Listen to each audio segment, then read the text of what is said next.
अस्सलामुअलैकुम नाजरीन, आप देख रहे हैं हाशमी हेल्थ टिप्स।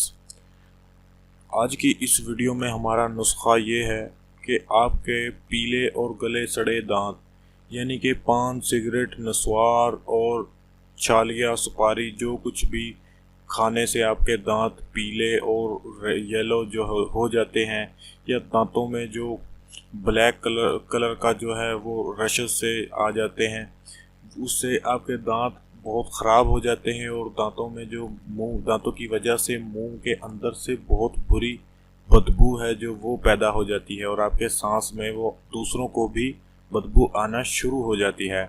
तो ऐसे में आपके दांत हैं जो वो बहुत ख़राब हो जाते हैं।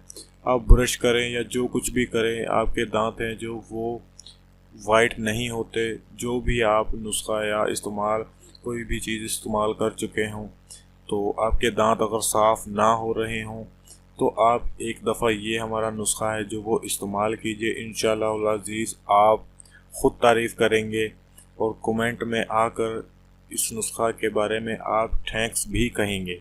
तो चलते हैं आज के हमारे नुस्खा की तरफ। हमारा नुस्खा है, आपने 1 चम्मच बेकिंग सोडा ले लेना है। बेकिंग सोडा यानी कि मीठा सोडा या खाने वाला सोडा भी जिसे हम बोलते हैं। बेकिंग पाउडर नहीं लेना, मीठा सोडा लेना है। मीठा सोडा लें एक बर्तन में 1 चम्मच, और उसके बाद 1 चम्मच आप जो है टूथपेस्ट, अच्छी वाली टूथपेस्ट जो है उसमें मिला लें। और इसके बाद आपने ऐसा करना है कि जो लेमन है, लीमू, आधा लीमू बल्कि 1 चम्मच लीमू का रस है जो वो भी इसमें मिला लें। इसको अच्छी तरह हल कर लें ताकि ये एक पेस्ट बन जाए। लीमू तो वैसे भी दांतों के लिए बहुत मुफीद होता है, ये तुर्श होता है और जो दांतों से गंदगी होती है उसको उखाड़ फेंकता है। तो इस तरीके से जो हमारा पेस्ट तैयार हो जाएगा, तो आपने इसको हफ्ते में 1 दफ़ा, जैसे ब्रश आम नॉर्मल तौर पर हम जो ब्रश टूथपेस्ट जो करते हैं उसी तरीके से आपने अपने ब्रश पर लेना है ये पेस्ट, और इसको अपने दांतों में अच्छी तरह जो है इसको दांतों में रगड़ें, रब करें। ख्याल रखिएगा कि ज़्यादा जो मसूड़े हैं या जो ज़ुबान और गालें अंदर की तरफ से जो, उन पर इसको ज़्यादा मत रगड़िएगा, क्योंकि बेकिंग सोडा है जो ये वैसे भी थोड़ा ख़तरनाक किस्म की चीज़ होता है।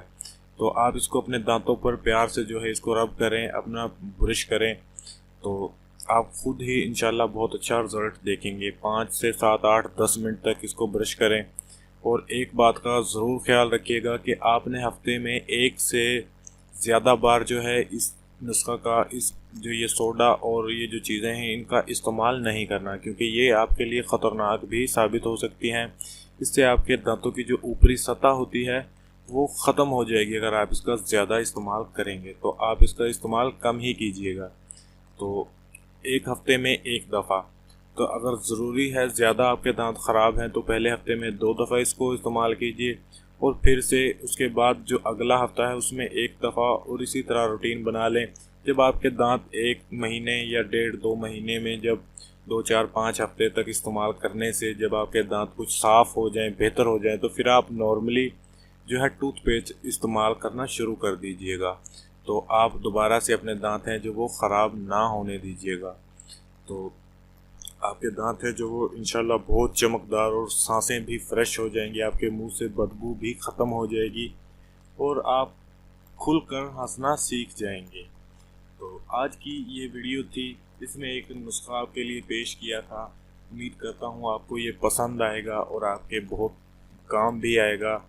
आप इस वीडियो को, आपको चाहिए कि अपने दोस्तों से इसको ज़्यादा से ज़्यादा फेसबुक पर भी शेयर कीजिए ताकि किसी और को भी फ़ायदा हो सके। तो मिलते हैं अगले नुस्खा में, अगली वीडियो में। तब तक के लिए अपना ख्याल रखिएगा। अल्लाह हाफिज़।